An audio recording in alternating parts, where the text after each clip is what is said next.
Jones.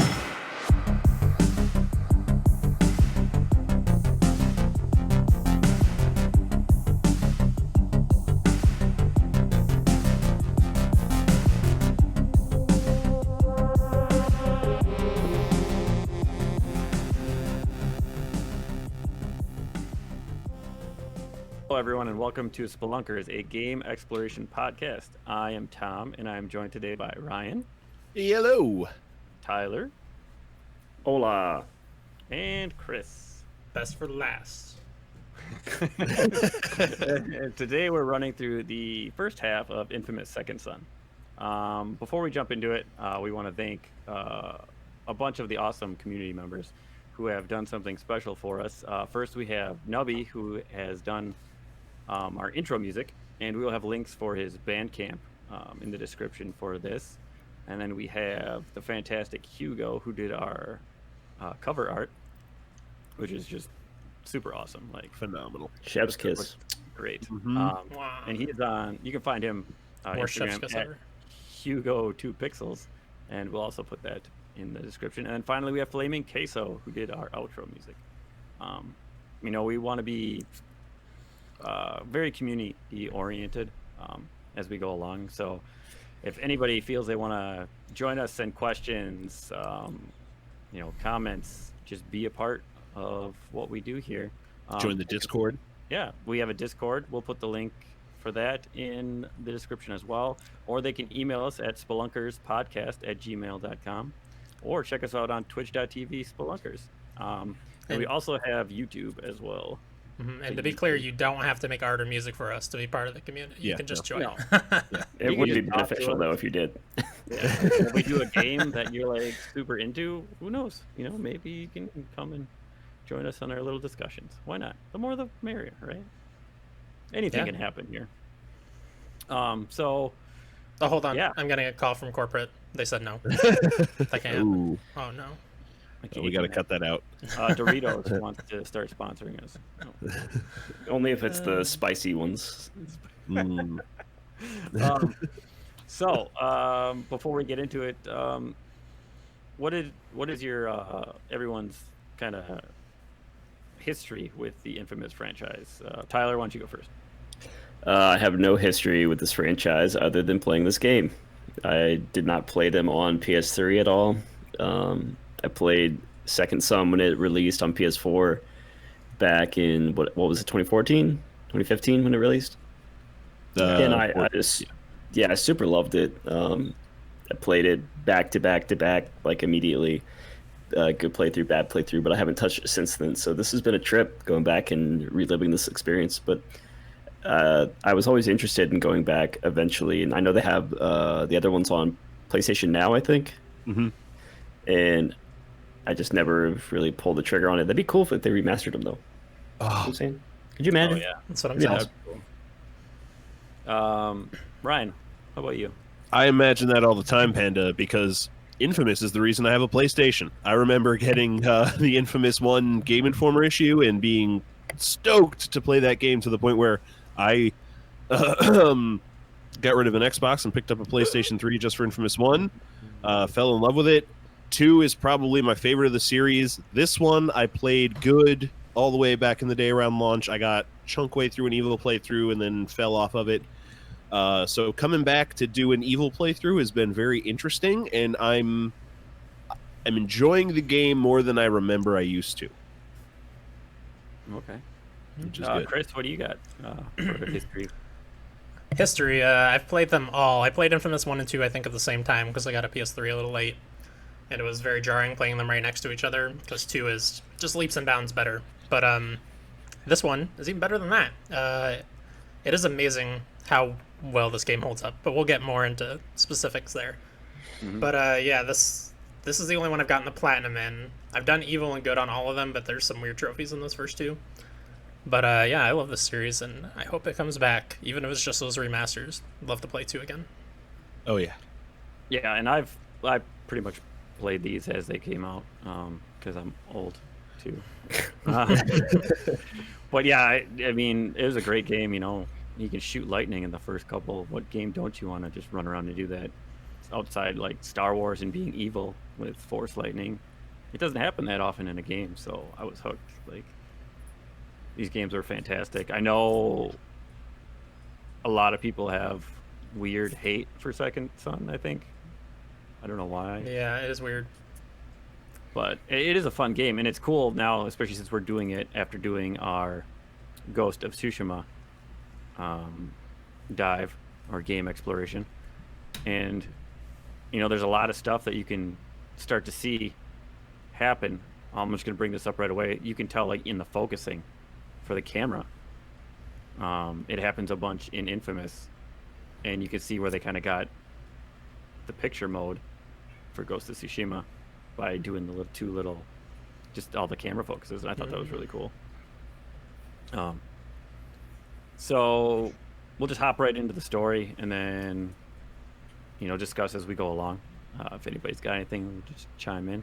So we start with the rolling prologue. So 7 years ago, a small group of humans called conduits emerged, each with the ability to manipulate and even weaponize a unique form of matter. The Department of Unified Protection, those dupes, was formed to hunt down and indefinitely detain all conduits reclassified as bioterrorists to protect the population. It's now believed that all bioterrorists have been successfully captured and locked away.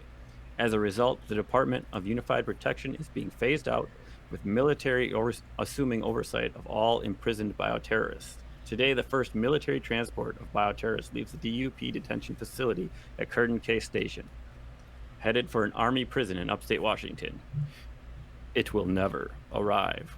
Dun, dun, dun. So yeah, as we start the game, we got the that army truck just barreling down, and it's like, okay, what's going on? And then it flashes to a quiet coastal like fishery warehouse, and back and forth and back and forth.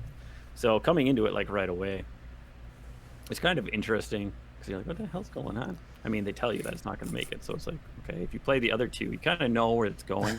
Yeah. Like, you kind of know like a little bit about it, but yeah, if this is your first game playing it or your first time with the Infamous series, I'm like, oh, well, I don't really understand it. But as it's coming in, you got Delson, who is jumping on top of this fishery and immediately whips out the spray paint can.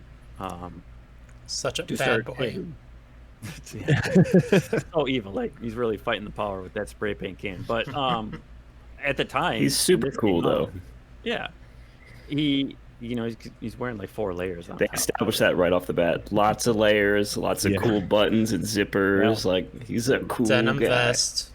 Yeah, he got Sexy the denim beanie vest. on, not fully on his head, kind of half off his head. Very cool. Super tight jeans. Yeah, hold on. I can't tell if you guys are joking though. He's lame, right? He's super But lame. he's a super dork. Yeah. Okay. So right away, though, they introduced probably something very fantastic as far as the PlayStation controller goes so far. I mean, when this came out, like, the whole idea behind doing the spray paint by flipping the controller on its side, shaking it, you can hear the little bearing rattling around coming out of the controller. I really enjoyed it. I know it can be wonky at times, like when you're trying to aim it. Like, mine was skipping all over the place and would get stuck like up at the top sometimes, and I'd have to like it would just get really frustrating. But still, super cool aspect of this game is doing that spray paint. What do you think about that? It still holds up bunches. I love it. If you push past that, sometimes you can recenter it. Like, if you have that where it's like aiming at the wall, like lift your controller up more and then bring it back down, you can recenter where the reticle's aiming for yourself. Yeah. But it is still really satisfying it to rattle it and get the ball bearing knocking around. Like, love it.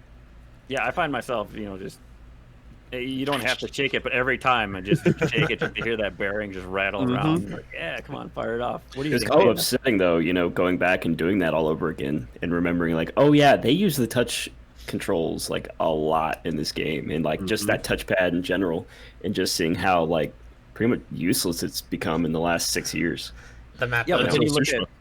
look at Ghost of Tsushima, Yeah. and then they brought it back again. Like, it seems like this Sucker Punch really was invested in trying to flesh out all of the mechanics of this controller, like use everything at their disposal. Because a lot of developers seem to just well, use it, you hit it, it's the freaking map that comes up. That's Well, and then also it like makes you remember like, oh yeah, these controllers have built-in like touch controls, Yeah. like for the controller itself. So like the controller knows when it's being moved around. Where it's like, when you flip it upside or flip it sideways, and like it has that IR sensor, whatever kind of sensor is inside of it, for you to be able to point it, and like it knows exactly where it's going. And no other company that I know of has used that other than like Until Dawn. There is a moment where like you can't touch your controller, and it picks up like your ability yeah. to like hold the controller. You know what I mean? If that makes sense. Yeah. It's just weird. And I love that they're using the touch controls and everything in different ways. None of it's particularly like amazing, which I think is probably why they stepped away from it, because they did get quite a bit of criticism when this game came out for like being gimmicky, which is all you can really do with those features is little gimmicks like this. But I think it's fun a few times. There's maybe a little too much of it. Also with the spray paint specifically, like sometimes I would spray over the entire cutout thing and it wouldn't go, and I just have to spray on the cardboard. It's like that. I don't need to spray that. That's not how cutouts work. But sure. Oh, sure, yeah. Like it just didn't detect that you covered the entire area. I know I've had it where I didn't even cover the entire area, and it would like grab it right away and move it on to the next one. Oh yeah, that's happened too. But yeah, no, I mean, at the time when this came out, like this is pretty close to launch for the PS4, wasn't it? Yeah, It was like five months after it came out in March of 2014. PS4 launched like November 2013. So I mean, they were obviously probably developing it before the release. At least the controls, trying to figure it all out. So, I mean, even early on, it was something I think they did well for being one of the first games that actually fleshed out a decent version of it without just being like super bad or just pressing it in, and that's all it does. No swiping, or even when you're doing the fingerprint scan and you just put your finger on it, you don't push down, you just move it over to the to complete the scan. So anyway, back to the story. You spray paint a billboard of the local law enforcement, which you come to find out a little bit later that it is your brother. But at this point, nobody knows. You're like, oh, he's just defacing people. So I think is he the sheriff? I don't know if he's the sheriff. Yeah. Anyway, he rolls up and he's the sheriff. He's the sheriff, and throws on his strobes and horns. Delson gets freaked out, or not freaked out, but heads down into the fishery. And this is your first meeting with Betty. So she basically covers for you. Like you can tell this isn't the first time you've done this before, like easily. And so she's constantly covering for you. I like the whole interaction. I really like the design for her. Again, for being an older game, I think they did the animations and everything really well on her face. Not on all the characters, I don't think, but on her, I really enjoyed all her little animations and the banter between her and Delson. I would agree. Yeah, she's very well animated. Yeah. So she returns back to her office because apparently she's going to be getting a call because Reggie, who we don't know yet, but he's giving her a call to come open it up and let him inside. So you decide to run out to the Akamish Longhouse because there's a party happening over there. So when you start doing this, I really enjoy the music that kicks in. Yeah, I have that same note. It's very good. Yep. In general, the music in this game, I really enjoy it, the way it comes in at certain points. And then this is just basically your little running tutorial. Even before Delson has his powers here, he seems like he can jump like frickin' 20 yards. What did you guys think about the platforming at the beginning? It's fine. I did like there's some good there's the basic signposting of like, the white areas, basically where you need to go, which is good. But also there was a ledge where I was just kind of sliding back and forth because I didn't see the ledge above me. And Delson says the only way up is up. And then it's like, oh yeah, look up, go up, stupid. It's good signposting. I like it. Because I'm done. That was when I forgot and realized immediately. I was like, oh yeah, the climbing in this super sucks. Yeah. It is not good. Does not hold up. Yeah, I think as you get closer to the end one, I think it's the one before you get your hands in the seagull poop, but there's like the little red ladder pieces like Yeah. just the 2x4s. And I remember jumping a couple times, and he just wouldn't grab onto them. Like, Yep. hell, like I'm jumping over these things, and I still won't grab onto them. So yeah, the grabbing's a little off. Yeah, especially compared to, I mean, we literally just played Ghost of Tsushima, which has very good versatile grabbing, climbing mechanics. Yeah. Well, it just feels so floaty, especially when you're trying to jump up to the ledge above you. It's just like, it's almost like there is no actual action as far as like his body movement. It's just kind of like he floats up and like grabs the ledge somehow. It's very strange. I'm just mashing the X button trying to climb any wall. Yeah, exactly. Yeah, because you get that one little like skip up too as you're going. There's no nuance to it. It's just. And even the ladder climbing is a little odd too. It's almost like it doesn't maintain the right pace in a way. So like he has like just a weird rhythm as he's climbing. It's like just doesn't feel like it's going with the speed of like his regular movement. Yeah, I do think traversal is still very fun though. Aside from the climbing, floating and flying around, jumping off the cars, all the little, especially the neon running. A lot of the traversal notes still feel really good, but the regular hands-on climbing is sucks. And on the whole movement thing, I did have a couple problems. If there is no sprint button in this, like there's no click in to start going, like he's just full bore all the time, which can be problematic sometimes. Because I know you can just back off on the stick a little bit, but still, like I'd get hung up on like weird ledges sometimes, or like jump up and grab stuff when I didn't want to, just because you. And I know I saw some complaints about this for some people that were going to start playing with us too.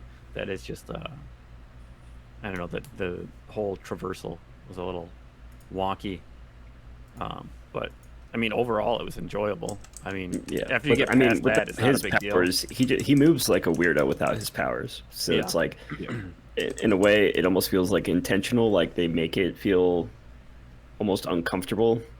That way you're forced to kind of use those powers later on to move around and like feel more comfortable. Yeah, once you get like the dashes, the glide, and the run. Yeah, because by after that, then it just becomes like seamless, right? And you're dashing through vents and flying all over the place. You like really never have to touch the ground again. Yeah, right. You can just float through the entire city. That's great. So after you get through this little traversal, you get to the longhouse, and you're like, oh, I'm safe. Yet there you go. Open the door. Bam. There's Reggie. In your face. This is where you find out that he's your brother, and you know he's just not happy with you because obviously you're on two sides. He is the law, you're the rebellious one that thinks you're doing the good things. I'm out there fighting, he says, or something, and he's putting graffiti on billboards of his brother. Yeah, like that's how you're fighting the power. You're defacing your brother. Good. That's it. Yeah, they're not good buddies here. Yeah, so they start arguing, and he in the middle of the argument, Delson's just like, Reggie, and he's like pointing, and he finally turns around, and that's when the army truck comes, flips over. Reggie says he'll go help, you just stay away from the burning things. Of course you don't listen, because why would you? You go and help one of the inmates by lifting off the heavy door that is flipped over on top of him, and I think this is the first time you use the touchpad to do anything. No, you use the touchpad to open the door. I think before this, So this is the first time you do it as a mechanic for doing something else, which I believe you swipe up to lift up. You've got like press and hold, and then lift up. Well, I think that's later though with the car. I don't think you have to press and hold. Like you can just flip it up. Oh, I didn't have to press down. Yeah, no. Different spot. Yeah, you're right. But so you help him out. What? Real quick, I think it's cool that before you help that guy, you see Fetch and the video kid whose name I don't remember, like quickly escape. Oh yeah, the running away. Yep. Yeah. Yep. Yeah, and I never made it. The first time I played through this, I never made it past Fetch. So I noticed Fetch, but I don't know who the other person is. I don't know his name. I can't remember his name either. We'll find out. We'll call Mortimer for now. Yes. Mortimer and Fetch running away. So you help him up, and he's super thankful until he turns around and sees your brother, who is a police officer. So then he freaks out, grabs you, and uses you as basically his hostage. As a meat shield. And yes, you're basically his meat shield. And he's like, I don't want to hurt anybody. I just want to get away. Reggie obviously has his gun drawn. And then you see Hank here start to pull the smoke from the burning vehicle and launch a shot at Reggie. And as he does that, Delson grabs for his arm, and you get the little glimpse of the flashbacks that they begin to do as you continue through the game, gaining your powers. I really like the way they do these, the little like stenciled, in the very Delson graphic. There isn't much of it right now, just keep a few flashes that you know that he's an inmate. You pass out, and Hank and your brother are gone. And so you get up, and as you start to walk, it's your movement, you start doing the smoke dash. So at this point, Delson is just like bolting around, very confused. At one point, he pleads for it to please just make it stop. Like, he's generally freaked out. And I think that, Mr. Baker does a good job voicing this. This is fairly early in his career at this point, right? He hasn't done much prior to this other than, what, Last of Us? Like, notably? I mean, he's did a lot of stuff, but just this is one of his more notable things for sure. Right. Like, full take the reins kind of deal. But he does a good job conveying these emotions at this point of Delson just freaking out. As you gain control of your powers, or at least yourself, after dashing around, you learn your first dash move as you have to dash through some fiery trees. And as you're making it down the road, you see Hank and your brother Reggie having an argument. Hank blows a vehicle on top of him, of Reggie, and this is where you go down and you have to help him out. This is where you use the touchpad again. This is the time where you have to put both thumbs on the touchpad and push it in to roll this car off of him. Yep. So you get off of that. Your brother obviously is a little freaked out that your newfound affliction, let's say. That you're lifting cars. That you're lifting cars and shooting them with smoke powers. But he's more worried about the tribe. So as you go up the road, you see a whole bunch of people outside of the fishery. And as you approach the gate, you notice it is welded shut. Like, nobody can get in. So you use your smoke dash to get through and immediately freak all of these people out. Seriously, why didn't he like go around to another side of the gate? What an idiot! or climb it. Like, a good literally, point, you've been climbing the whole first half of this game, and he doesn't try to just climb this fence. Well, you remember it was a big thing in the first one that you couldn't climb fences, to the point where you got a trophy the first time you climbed a fence in the second one. Yes. Crazy. Really?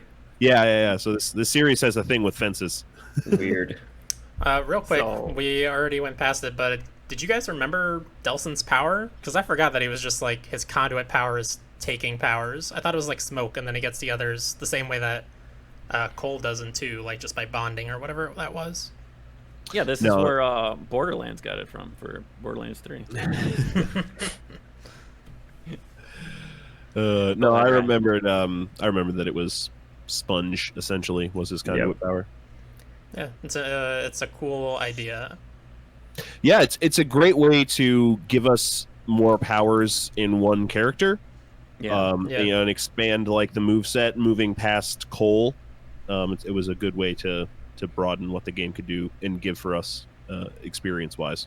Yeah, it definitely helps change up the gameplay later on a lot. Mm-hmm. Definitely. Yeah, I wonder what they would do if they ever pick the series back up, like going forward, because Delson seems like this is how we make you able to have a bunch of powers without breaking our lore in any way. And right. I mean, I guess they could just make somebody with only one power set again, but come on, you're gonna do that? Yeah.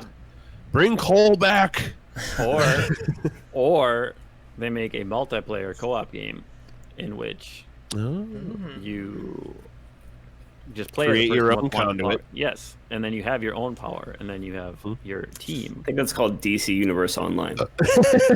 Didn't they try to make an X-Men game like that not long ago, and it was bad on 360? X-Men Legends. I actually enjoyed that game where you start off and you can choose your path as you go down. So you can pick like a thing from Wolverine, or when you encounter Iceman, like you can grab a piece of that. Yeah, I actually enjoyed that game, but it's interesting. I mean, I didn't play it. I just know the I general really opinion. like X-Men, so Yeah. Yeah, I'm coming to find that out, Tom. So anyway, after freaking all these people out, Reggie says he'll go do crowd control. He'll take care of these people. You get in there and get Betty out because everybody knew Betty was trapped inside. As you get inside, everything's on fire. You approach a doorway that just has burning logs basically in front of them. And this is, I don't know how this came about or how they workshop this, but Delson just turns to the right and he's like, there's a chain there. You know what? I'm going to wrap that chain around my hand. It is so weird. Why is that his choice for a melee weapon? Like, has he... The only way you could possibly use that effectively is if you have trained already to whip people with a chain. Why was he training to whip people with a chain? What is wrong with this person? And I don't understand how he's just like, oh, I know how to immediately harness this smoke power into this chain and create like a fiery smoke whip. Right. Like, all right, Ghost Rider. Yes, that's the only thing I can think of is that he is heavily inspired, like this part at least is heavily inspired by Ghost Rider, because that is all I think when he grabs the chain. Yeah. I'm just waiting for his head to start on fire. Like, all you can see is his skull. Weird. But I mean, later, like the chain isn't used as a whip with the neon; it's a sword almost, basically. It's a lightsaber, and it's fantastic. It's So- very cool. Oh, yeah.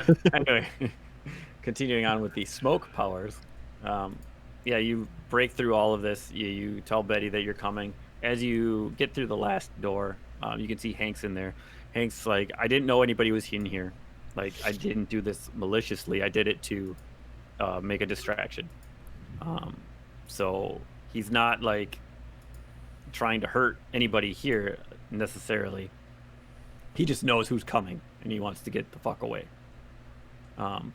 Because as we will find out in a little bit, you don't want to mess with this bitch currently.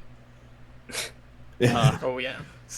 So he begins running away. You start chasing him, pleading with him to take the power back, basically, make things right.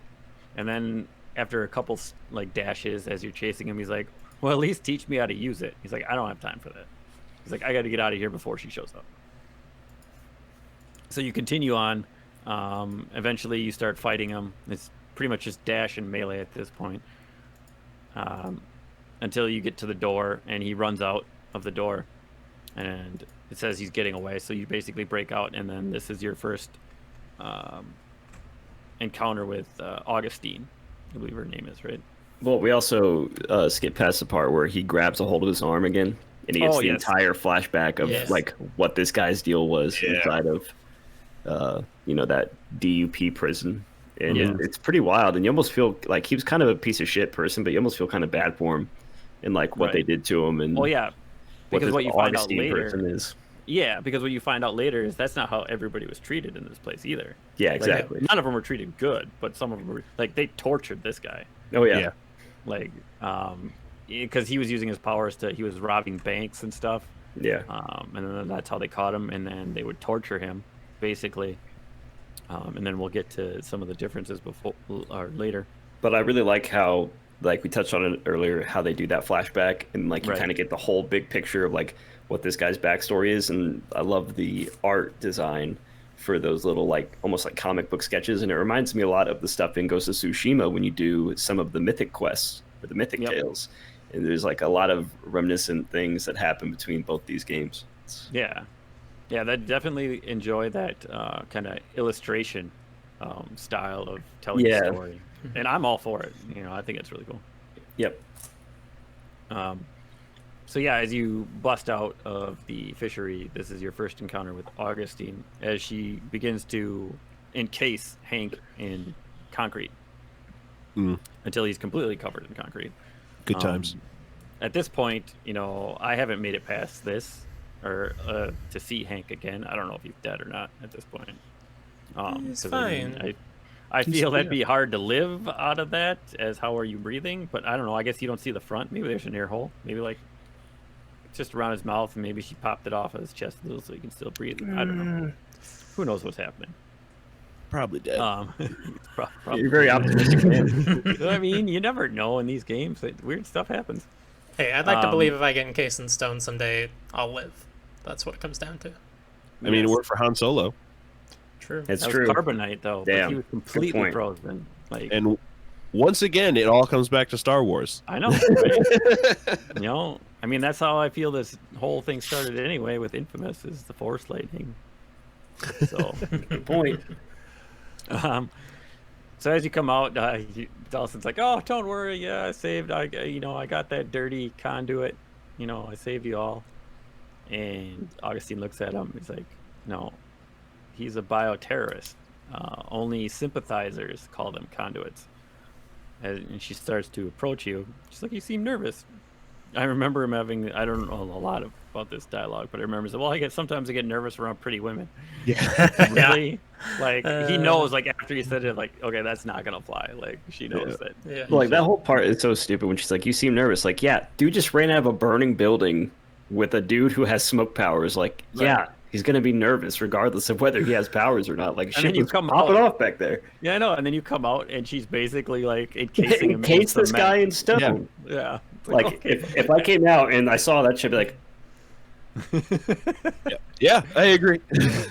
So, and then as you're talking, she kind of is like, okay, I'm just passing it off as this guy's just, he's a coward, because she says there's only two there's people that have something to hide, and there's cowards. But then as she's walking away, of course, Delson has got to spout his little wise ass mouth off. And she's like, turns around. She's like, "Oh, aren't you a bioterrorist?" And she like just makes some like concrete chunks by his feet like shoot out.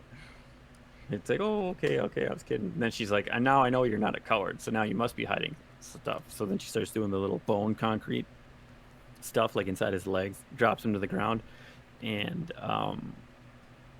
so this is your first choice, I believe. yep. Yep. So those Chris and Tyler, the goodies, you want to explain how this one folds out for you guys? Yeah, I'll go.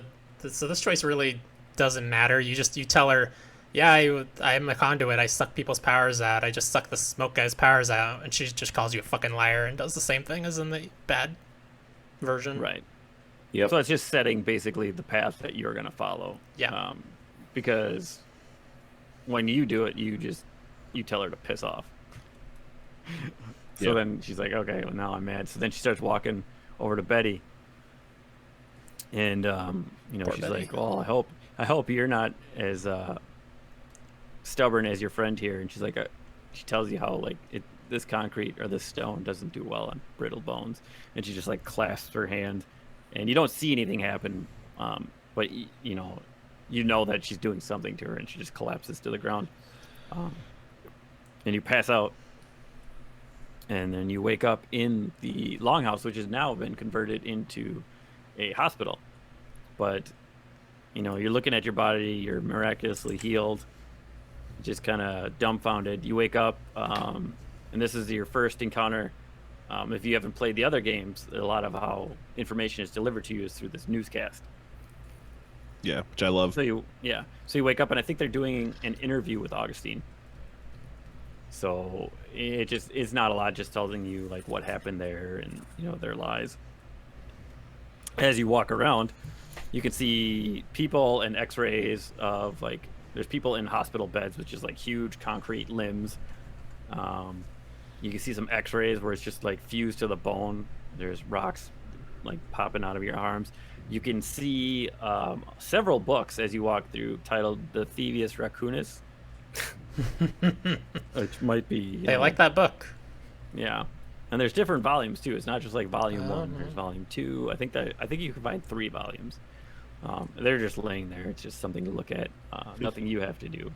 Just little Easter eggs that Sucker Punch like to throw in there. Where's the Ghost of Tsushima Easter egg coming? Hey, you're going the wrong direction.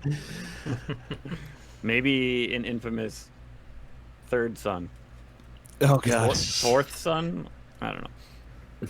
Yeah. But Second, anyway, third. you see a bunch of hospital beds that people are gone now, and there's like flowers and pictures. And I think Delson's immediate like thought process is, okay, these people got better and they're gone, and these other people are still here. Then you come across Betty, and you start talking to her, and her response, at least for the evil side, is you say to Betty, well, imagine what that bitch would have done to me if I had told her what she wanted to hear. And Betty responds, probably the same thing she did to everybody else in the tribe. I don't know if that's different for the good playthrough. In the good playthrough, you're talking about how everybody left, right? Well, he, in his little talking with Betty there, yeah, she basically just says, something about like what he did. She realized he tried to help, but the rest of the tribe is scared of him now, and so the ones that didn't leave, they are the ones that are left in the hospital beds. Okay, because and Bad, she's like the Akamish don't turn on their own. Yeah, she still says that as well. Yeah. Okay. Yeah. Even though half of them left because of his powers and they turned on him, but whatever, Yeah. Well, the good ones, they don't care. Real Akomish. Which we didn't really touch on, that the fact that he is, Native American descent. Yeah. Which I think is like probably the first time that a first party studio has made a game with a Native American hero. Probably first party, yeah. I immediately go to Assassin's Creed, but that's obviously not first party. Yeah. Was there any like big stink around this game's release because of them being Native Americans? I'm not going to pretend I'm familiar with Native Americans. I don't know if they're portrayed well here or not. No, I feel like they barely even really touch on it. It's more it's just like at the beginning with like the they take care of their own, that kind of sentiment, and like the whole reason that they go to Seattle is to try to find Augustine to get the concrete powers to try to fix everybody and to fix the tribe. But other than that, they really don't touch on it. So it's weird. I think it's just pretty much that little intro there is the only inclination you really have as to what's going on. But yeah, so as Betty says this stuff to you, you get up more abruptly, and you can tell like she kind of feels bad for saying it, and you obviously feel bad that all these people got hurt because of you.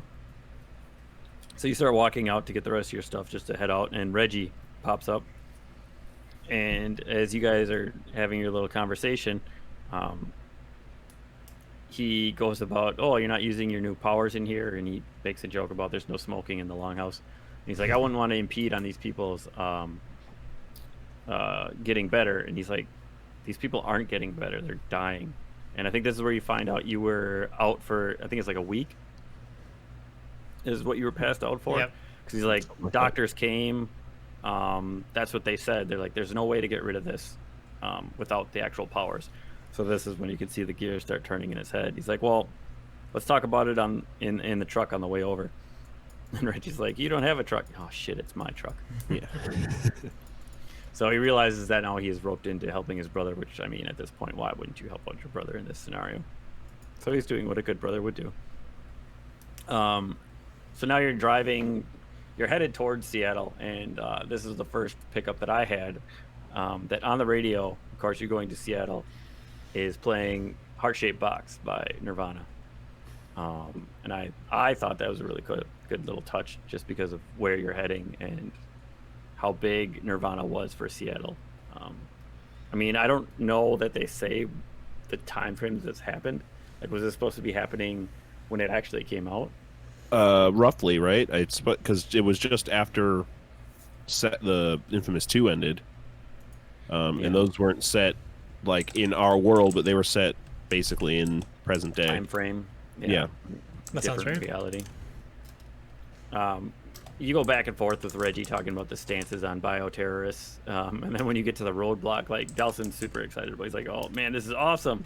Like, they put this up to stop the other people from getting away, and this is what they did. Immediately I was a little confused, because all you see is the concrete. Like, you don't see the neon and stuff till after you get past this point. So I'm like, what? That doesn't make any sense. Like, Augustine is the one that has shown the stone powers, so... And all you see is, like, the busted barricade and, like, a huge concrete wall and, like, pieces jutted out. But, as you move along...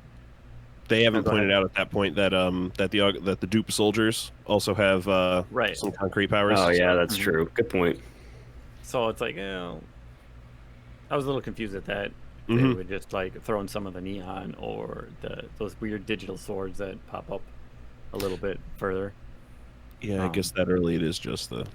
'Cause Yep. at this point, it's like, I don't really But I think wonder that's- if that's like something that they came back through afterwards and like put up to kind of ward people from going any further into that area, because this is after they'd already went into Seattle and set up shop, right? So Yes, yeah, because they say something later that they only had like a week, and they did all of this in like a week. yeah. So Yeah, well, when you can move concrete at your will. yeah. Yeah.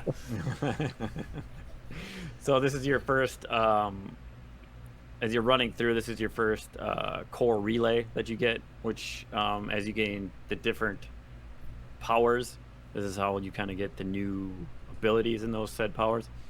So the first thing you get here from this busted open core relay is your smoke shot, and you do a little like tutorial, shoot the flying drones down, take their shards, teaches you like the power up area. As you're getting to this point, Reggie hears somebody calling for help. He runs out. He's like, I'm gonna help them. As you approach, while you're shooting the little drones out, you find out it's a bus. So you use your power to open up a pathway for these people on this bus. And of course, like obviously this is gonna go well, right? You know, people love conduits showing their power. So after you get through all this, you know, clearing them a path, getting them through, Reggie won't let you on the bus. Instead, he calls you on your phone, and he's like pointing at it. And of course, you're outside, like, what the? All right, whatever. You pick up the phone. He's like, they won't let you in. They're scared. Like, he's like, you know, I could take this door down if I wanted to. I could just, you know, get inside. And if you after he says that, you can hear somebody in the back like, he said he's gonna blow the door down. Get the fuck out of here. Reggie turns around, is like, quiet. And then they just keep talking, and you can tell, like, I think this is where you can feel like there's going to be a wedge that's going to start being driven here. They like to do that sucker punch here with the family thing, it seems. I mean, I don't know how it goes because I didn't complete this game yet. I've only ever played halfway through. But it seems like that's going to be a big thing. There may or may not be a certain moment. I'm curious to see how it happens in the evil playthrough in this game that I remember from the good playthrough. I mean, it feels like that's going to be coming.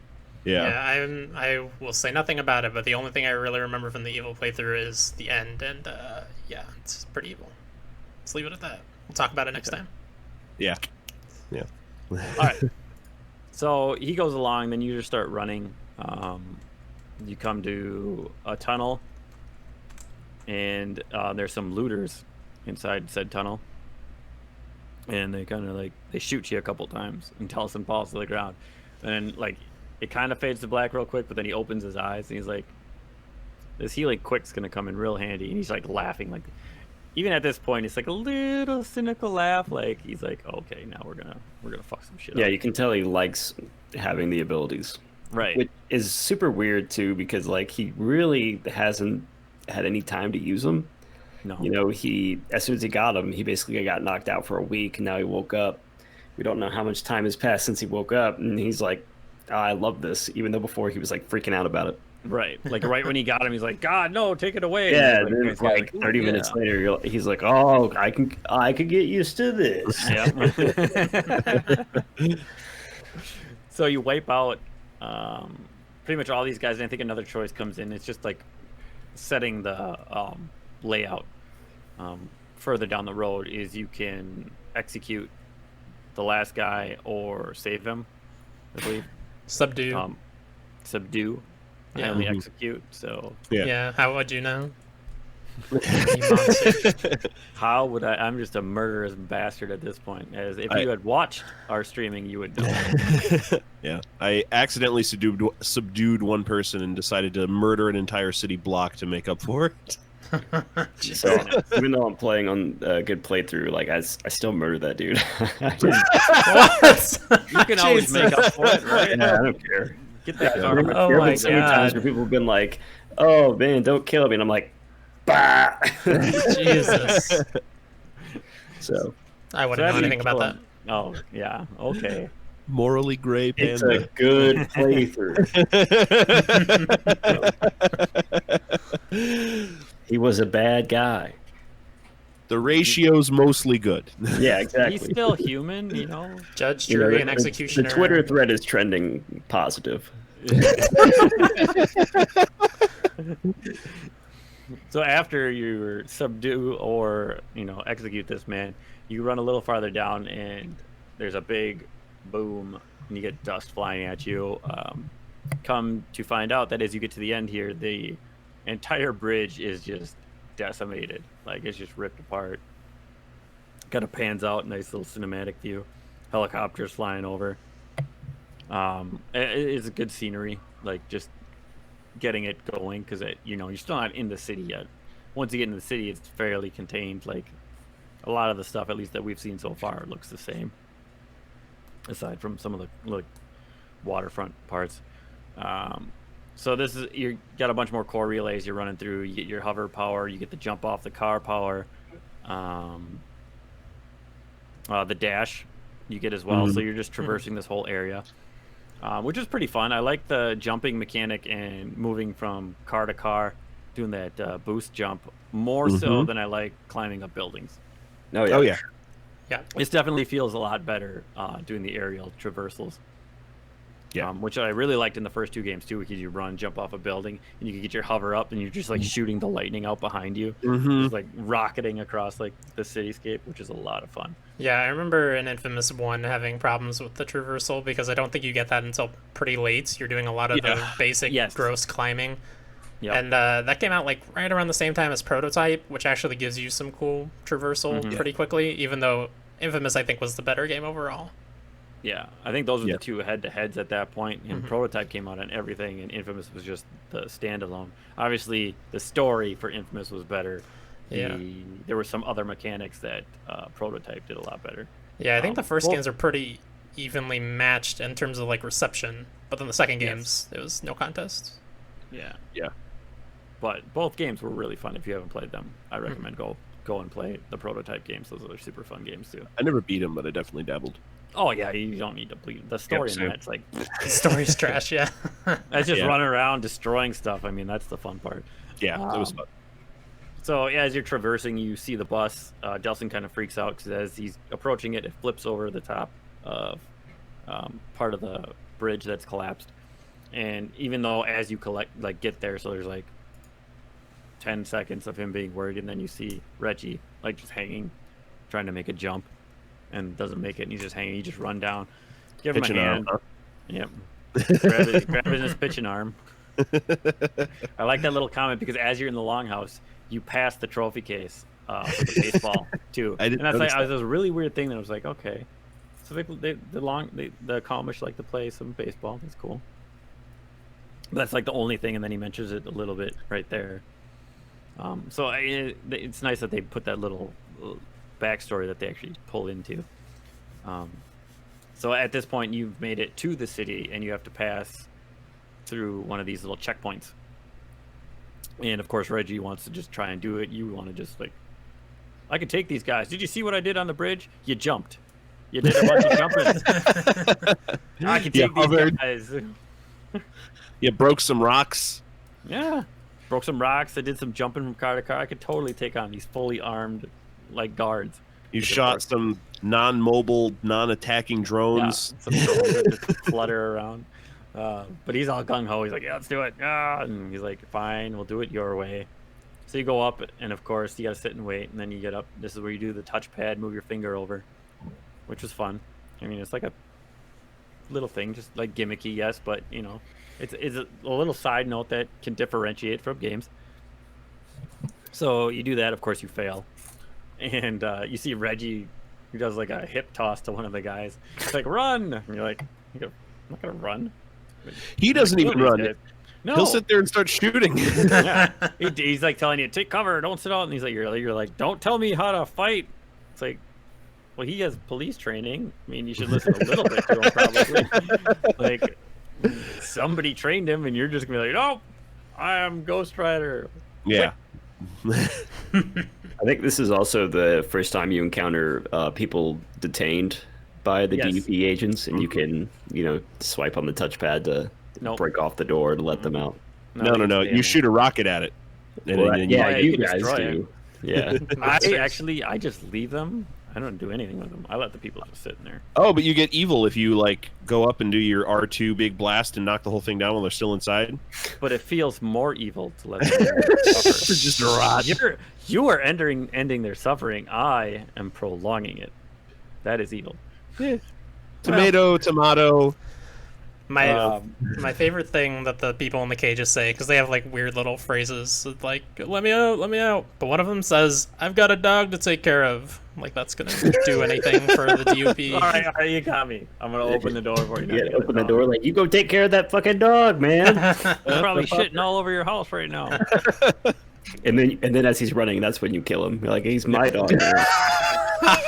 Shoot him in the back with a grenade. You're never gonna see that dog again. Perfect. It's exactly what it should happen. So at this point, you're just fighting your way through. I think you come across your first like a base with the big trucks. They have to overheat basically by destroying the panels. And they got the big box. So after you clear out this little HQ, this part I'm not so fond of with the touchpad. So you have to swipe up and hold it on the touchpad, and then continuously hit R2 to punch the crap, or not even punch, like you're palming. Yeah, it's like karate chopping it, or not chopping, like palming it. Yeah, it's like weird. It's like doing this motion Yes. and then like blasting it at the same time. Right. I don't really understand it. So you do this. It's like 6 times, I think, and then like, It's jumps too off. many times. I know that. Yeah, and it's like a little sputters, and it's like, okay, that's not, and then it just blows up. The only problem I see with this is that it does that for everyone. Like, why is he so surprised that it doesn't blow up each time? Like, you just blew up 3 of these things, and they blew up the same way. Why do you think this time it's not going to blow up like any different? But When then you blow that up too, this is when I forgot about all the shards in the game and like using them as currency, because it's like, oh yeah, there's 4 of these I got to collect, and then like there's immediately like 4 drones flying around, and so you kill those and get the shards off of that, and it's like, oh my god, here we go. Yep. Yeah. And Collect-a-thon. they're all like stuck in like weird. Like at this point, I think they're just stuck in ground. And that's what I was saying. So this is like a super military operation, right? And you just have like random ass drones just like stuck on light poles, not moving for Yeah, whatever what are they reason. doing? Nobody's like looking at these things. Like what the nobody, hell? they don't have the finances to get some good drones out here. What the hell's going on? Yeah. This isn't Watch Dogs. They just like set up martial law in Seattle within a week. They don't have good drones. This is Yeah. defund the DUPS. And this is also where you meet the rock-clad minigunner. Yeah, this kicked my ass on expert mode. I died here so many times. Yeah, this guy sucks anyway. Like just in general. Like Yeah. he's just a damage sponge. Like you can just hit this guy forever. It's like, come on, go down. And this is before you have like the smoke missile or whatever. So Yeah, it you just got takes- regular smoke shot, Yeah, it takes forever. and you trying to melee him is just stupid because he just does that bull rush and he'll just knock you over. It is super cool though when he goes into like his little rock cocoon, and like if you subdue him inside of there, he like rips him out from the back and just like takes his smoke in and just like lays him out. It's real cool looking. I didn't know do you like could do that. I just make them blow up. Yeah, I saw that on stream. It's like, oh wow, that's one way to handle him. You superheat him in his cocoon and he just boils. That's super fucked up. Oh, yeah, awesome. That's the best part of fighting those guys. So yeah, after that you can travel around for a little bit. There's not side missions per se. It seems more like collectibles. Yeah. Really. You can beat people up on the sidewalk twirling signs. Yeah, you can find Dan Reichert Yeah. and just beat the living crap out of him. Yeah. Because he's running around. He was a model for this game. You can see him all over the place. I don't know that they did his voice, though. I think he's just modeled, because I've ran into him before, and the guy that said it does not sound like Reichert. Oh yeah, I at think all. they just took his model. Probably. Yeah, I think it's just a from facial when he was on a cover model. story, I would assume. Yeah. But he's Yeah. always got that, like, he's kind of got that, like, bewildered look on his face when you find him. Like, he's just, like, deer in headlights, kind of just, like, looking off in the distance. So then I just push him over and do the nice big R2 blast and shoot him away. As I do with all big groups of people, because it's the evil playthrough. I was running through the streets terrorizing everybody. Like, the amount of people, just civilians, that I was killing was Yeah. How'd you guys feel? unnecessary, probably. How do you guys feel about the way they do side content? Because I think I think I like games like this more than games with legit side quests. Like, obviously, great writing is a great writing. I love great side quests. But I think as something I'm going to sit down and play for like 20 hours or 30 hours or however long this game is, I like being able to just turn off my brain a little bit, put on a podcast, and run around and shoot these little drones instead of like Odyssey. I tried to listen to podcasts when I played that, and like it's every 5 minutes I run into somebody and they start telling me their story, and I gotta pause my podcast, and then I start running and she starts talking to herself, and I gotta pause my podcast. I like this better, I think, but that's just because of the way I play games. I think it depends on the game. But yes, I do know what you're talking about. Like then they have the side quests that are so like plenty, it becomes like cumbersome. Yeah. Like I think that's a big thing. Like when they went to Ghost of Tsushima, like their side tales, but it's not like littered with them like Odyssey. Yeah. Like it seems like they had a good portion of side tales, like enough that you could play and do what you want, just like how like you can turn off like that. Yeah, in this one it's all about just running around causing chaos, and then if you want, then you go to the story mission. I think that's what makes it so good too, is that basically all of it is optional and none of it is going to impact your gameplay other than like getting shards, because then you're going to upgrade your stuff. But like, you don't have to upgrade your stuff to be proficient at whatever ability you use. So it is kind of nice. It's like, I don't feel, especially this playthrough, since it's my third time playing it, I don't feel like I'm missing out on anything by skipping anything as I run past, Right. Yeah. Yeah, I thought I was going to be playing like that, just kind of doing whatever I'm passing, but then I got super addicted to just running across the map and killing all these things and getting power-ups. Yep. Same. Yep. It is satisfying. And I don't know, part of that is just like the touchpad and the sound effect of like him absorbing it coming through the controller, and it's just like, I think that's part of it too for me. It's almost like at this point, 6 years removed, it's like a nostalgia thing. Like hearing that sound and like knowing that each time I do that, I'm going to have some kind of incremental increase into my abilities, especially once you get later on and get the new abilities like Neon and the other one that's coming up. That I don't know about, which I assume is probably the weird digital sword that you see. We'll see. I'm not gonna comment. assume anything. It's definitely not that. I could see it in your face. There's a video No comment. for those video people. So of course, as you're going here, one things that Delson brings up is him wanting to see the Space Needle. So of course you find out that they have a communications relay on top of said Space Needle, and Reggie doesn't tell you. He's like, "Oh, you'll know it," and he's like, "Oh, they're on the Space Needle." Like he's super excited. Like Delson's like, "Okay, sweet, we get to go to the Space Needle."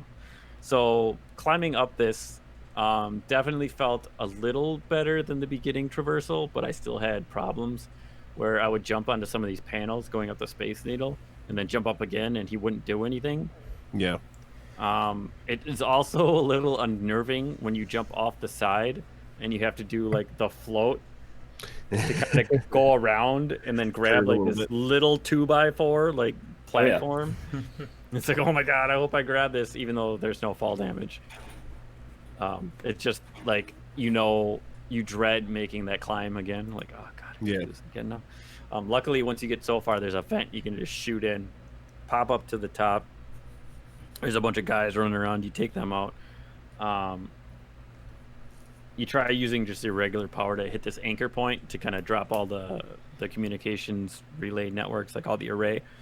And obviously that doesn't work. So then you blow up another core relay, and this is when you get, I don't remember what they call this. I just call it the suicide bomb. So it's the one where he jumps up in the air and does his. Is it just the smoke drop? Is that what it's called? It could be, but I think it's called when he orbital jumps drop. in. Orbital drop. Yes, that sounds orbital right. drop. Yeah. Thank you. Yeah, something with orbital. I don't know why it's called orbital drop, but that's what it's called. Because he goes into the orbit of people. Does it go that high? Oh my god. I don't know. Definitely. How does he breathe up there? He touches Either space way, conduit. This stupid smile that you have to look at every time. It's amazing. Every time. It's Okay, so it's stupid. not every time, because I've done it a couple times and the camera doesn't go into that cinematic mode. It like forgets or somehow skips it, so you're just like watching yourself fly up, and it's like, oh sweet, I don't have to watch it. Although on the drop, it's a little harder to maneuver, so pretty much just go straight down. Don't try and aim yourself towards anything. But at this part, when you do this move, you hit it and just blast everything off the top, and it goes flying. And I think this is where you pick the tag that you do throughout the rest of the game for like the billboards. Yeah. I picked the donkey head. The skull and the TV. Skull and TV. Tyler? Right. I also picked the donkey head. Yes. I think Donkey I just did like the bird thing that he has on his back. Wasn't that one of the options? That was an option. Yeah, that's what I picked. I'm a basic bitch. Oh. That's okay. You can change your denim vest later. Yeah. Not your tag. You have to live with that for the rest of your playthrough. No, the rest of your life. The rest of your Oh life. my god, I'm never When gonna you stop actually thinking about it. You have to get it tattooed on your body. As a matter of fact. No, I wake up at 2 a.m. every day screaming about that tag. No. Why? God damn it.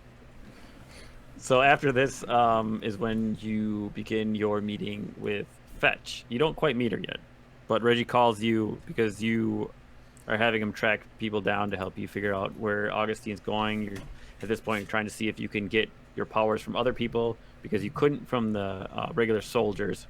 That's something else that happens in that first headquarters. You try and take the stone powers or the concrete powers from one of the soldiers that's given it, but at this point, like, you lied to your brother. You're like, oh no, I couldn't. They were dead. It didn't work or whatever. Or I couldn't do it. And he basically thinks that you actually just didn't try, even though you did try. It didn't work. But it's clear that obviously they were giving this power through different means. Like they weren't the host, and you need the actual source. So in this game, you're very rogue, like not rogue like that, but rogue like X-Men. Oh, roguelike Infamous. Now we're talking. Yeah, you just drain the powers out of certain people's, because you're a sponge. Every time you wake up as a new conduit. That would be Sounds actually pretty that would be fun. Like you die and then you just wake up with a random power with random attributes. And then Tom Cruise is the main character all of a sudden. It's just live, die, repeat. That's the game I was streaming today. Is what that reminds me of. That Star Renegades, because the one character has that suit that's like straight up like that's that movie. That's the roguelike movie. So anyway, as you're talking to Reggie, he is telling you about a conduit that is killing people, and the news is making it seem like it's just any old people. As you start getting into this, you realize she's only killing drug dealers, and now at this point, you think it's a guy. So you go to these little crime scenes, and there's just neon splash, and the color of this neon, I think, is really good. It really Yeah, it's awesome. looks nice in these games, and the way they have Fetch do these little artistic things is like super cool. Like just the first one you find is that skull with the two syringes coming down, and the guy's just crucified like upside down. I thought that was really cool. Yeah, and not just this one. Infamous has a really good history of having just great art in its entries. Mm-hmm. Yeah, you can tell the team they like their street art. Mm-hmm. Come from the streets. And then we beat up the street artists. Yeah. Wow. Sign twirlers are not street artists. Hey, listen, I'm still beating those guys up to try to get my platinum trophy, even though I'm on the good playthrough. Oh yeah. I You can go out beat of up my way to, musicians. so Yeah, the musician, that's a little different. Yeah, that's street The sign artists. twirlers, it's not as fun as the protesters, though, when you just do the orbital drop on top of them, or you just run up with that R2 and just hold it and just blast all of them back. I have a funny story about the protesters. It was like doing something, one of the quests, like going to find Fetch or whatever. A fetch quest, if you will. And you like come across some protesters, and I sneezed and accidentally hit like the cinder blast, like shotgun blast, and killed them all. And then Reggie's like, "What the hell, man?" And I was like, Fuck, I don't know. I sneezed.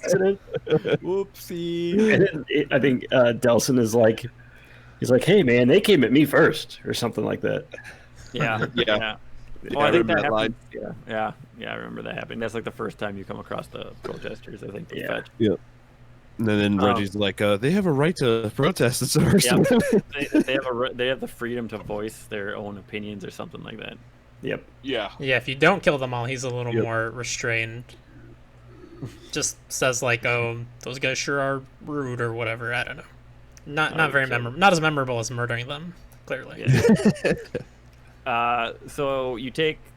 I didn't really care for this mechanic either, but you pull out your phone and start taking pictures to send to Reggie. It's not like super cumbersome or anything. It's really just quick, but you do it, and then he starts running some sort of a search on more, and he finds another crime that just happened. So you head up to the rooftops, and you can see just kind of the overpass, and there's probably like 6 dupe trucks just hauling. So you're basically racing alongside this to the next crime scene of a guy that was killed in a similar fashion. So you can actually interrupt them while they're on the highway, Yeah. which I did accidentally because I died when I followed them the first time in combat, and I got restarted on one of the buildings, and they all stopped on the highway, and I killed all of them there, and then went to the main place and barely had any combat because Oh, that's awesome. Jeez. Yeah. Yeah. Well, because I think otherwise it's just maybe like 6. It's like a handful of people just on the rooftops, and that's it. yeah, it wasn't that much. Yeah. But I also had to kill the police Yeah. because they were like going on the main road underneath that bridge, and they all got Well, caught up in the combat. You have to kill them anyway because Yeah, yeah. that's how you become evil. Yeah. Fuck the police. Basically, that's the evil playthrough. You kill everybody, but don't kill the drug dealers. Or you can kill the drug dealers, but don't take the drugs. Don't smash the drugs. Yeah.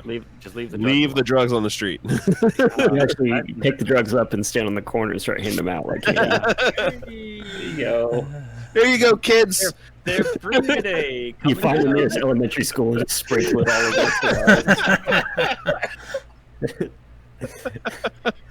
over.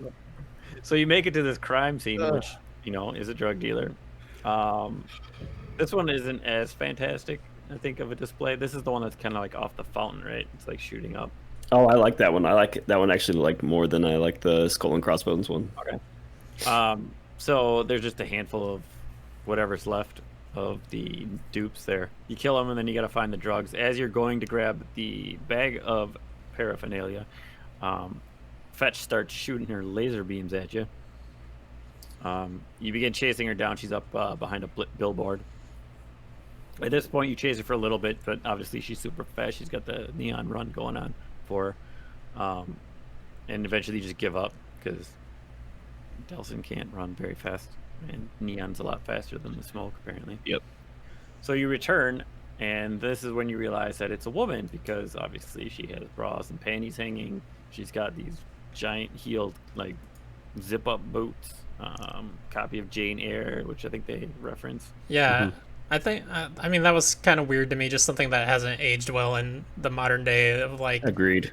Yeah, it's like, this is definitely a woman because there's a bra here and because it smells good and feminine handwriting. Like, we live in a very gender-fluid society, but it was 2013. I get it. I think it was more normal then. Yeah, probably. Not that it makes it any better, but yeah. Yeah. Yeah, I felt like how they portrayed that was a lot more sexist Yeah. now than it was back then, which is surprising, how much stuff has changed in 6 years, but it gets more into it later when you're actually doing a mission with her. Yeah. And he says some line about like, oh, this is why I don't work with girls or something like that. And she's like, well, this is why I don't work with boys. Like, all right. Yeah, I've got that written down when we get there. But he also says here, I don't remember the exact line, but he implies that he like wants to take her bras, her dirty bras that are hanging up there. That's just disgusting. Reggie What a was like, sicko. don't get out of there. Don't play with that stuff. Delson's the worst. Yeah, he's like a pervert. And there's He sucks, right? We agree that Delson kind of sucks. I don't like him. He's kind of a tool. Yeah. Yeah. Okay. I do like there's the one part where she has half of the drawing on the building below, and the other half of the drawing is Yeah, on that's super cool. Yeah, yeah, and that's not the only time they've got like that perspective drawing. That's love Yeah. that stuff. So at this point, that takes me back to Batman. I don't remember which Arkham game it was, but remember you have to line up like Yeah. the Riddler, Yeah. question marks or something like that. Is that City It could be City or yeah. Night? Arkham Knight. You might have to do it in both of them. Yeah, it could be. But I Definitely just City. remember that. There's a lot of Riddler challenges between those 3 games. Yeah. Yeah, A lot. so I many. just remembered that, and I'm like, so I just popped into my head. I'm like, was that this game? I'm like, no. And then I thought about it. I'm like, I remember doing it with the Riddler, like being challenges. This one, I don't. I think you only take that picture the one time.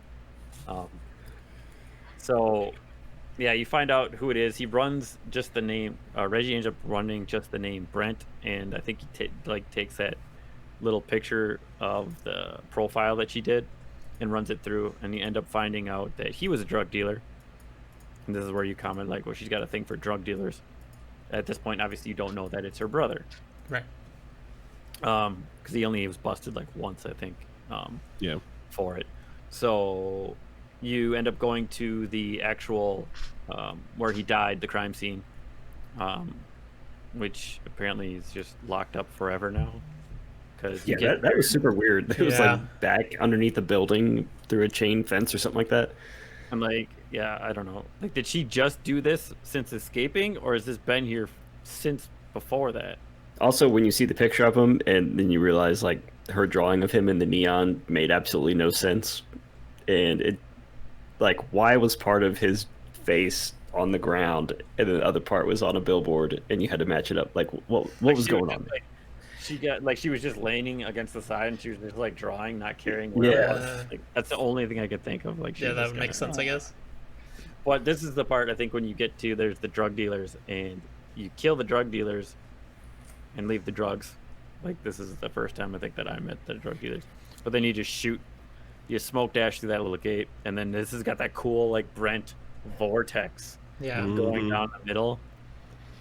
And then you turn around, like you take all the pictures of that, and like she's got like candles lit up. They say something about, you know, all the candles there, and you see the picture of her with them. You turn around, and then she's got that drawing of him sitting on the chair where she sits down and eats like takeout, like because you know she misses her brother, so she just goes there because that's where she accidentally killed him, which you find out a little bit later. And so basically what you go off at this point to continue on is there's Well, I don't think you know that it's her brother at that point, right? no, He's trying to piece it you don't together on know who the hell this Brent yeah, guy you is. don't know it's her brother until you grab her later. Yeah, in the theater. Mind swap. Yeah. But yeah, so yeah, what you're going off of at this point is, oh, she must really like this takeout, because the next mission all you're doing is staking out the takeout place. Yeah. Stakeout, takeout. Yeah. Mm. Steak. And I don't remember, Olaf's or something, I think it was called. Yeah, it was a strip place, and this is where I accidentally killed those protesters. Accidentally. Accidentally. Because they're like protesting out in front of that place, and like they're like, get behind that giant crab sign. It's like, oh, excuse me, blah! Just fuck those people up. So yeah, you go there, like there's some conversations that happen, but essentially you just go to this takeout place, you hide up on the sign. Oh no, you attack the protesters, and that's what he's like, well, you're better off just going up and hiding behind the sign. And you get up there and you're like, oh, this is great, hiding up here and watching like a hobo, because there's just a bunch of cardboard boxes that you hide in. And Fetch ends up showing up, and she's like, oh man, I'm super hungry, I could go for something to eat. Why didn't I take money off those drug dealers? And she's like having this weird conversation with herself. Yeah. And like referring to money as a person. Why aren't you good for me, money, and like all this weird stuff. I'm like, The one thing I super hate about video games is characters talking to themselves. Yeah, And she It seems makes a a bit little nuts. sense. Sometimes it just, I don't know. Don't like it. sure, I understand it. It's weird. No, I would agree. Most of the time it gets annoying, but I think with Fetch, like she's been alone for so long that she's probably got a couple screws loose. Yeah. Yeah, that's for sure. Good point. You got it. You got me there. You win this round. But like when Batman does it, it's like, Well, and Yeah, playing the Avengers game right now as well, it's like comparing to different kind of superhero games, playing the Avengers game, there are so many times where a character is just monologuing. It's just like, I don't need this information. I'm good. I'm good. I can assess the situation. So, Okay. So yeah, up here you grab fetch, and then you get the little brief blip. As he drains her powers, you both are just kind of laying on the ground. You get back up. She freaks out, start running away, and you get this like weird slow motion, just like how when you had the smoke powers, you do a little dash, then she like moves away, and then you chase towards her and do another dash. And you're like all freaking, I gotta get control of myself. I don't know what to do. It's all weird. Like I get it. I guess the this orientation that's happening. Right. You think he would have figured it out after the first time?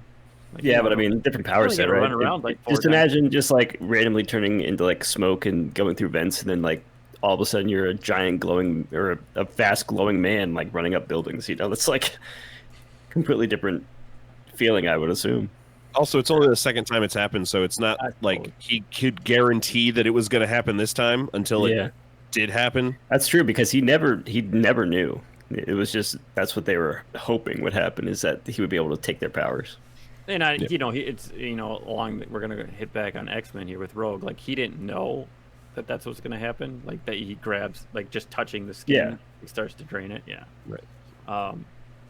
So yeah, then you do your little weird disoriented run around, and then you start chasing her again. And this time you get to use your Dion run, as you're kind of just chasing her through the cityscape, which is cool, but I didn't make it night because obviously it's a lot more visual running around at night with these neon light trails.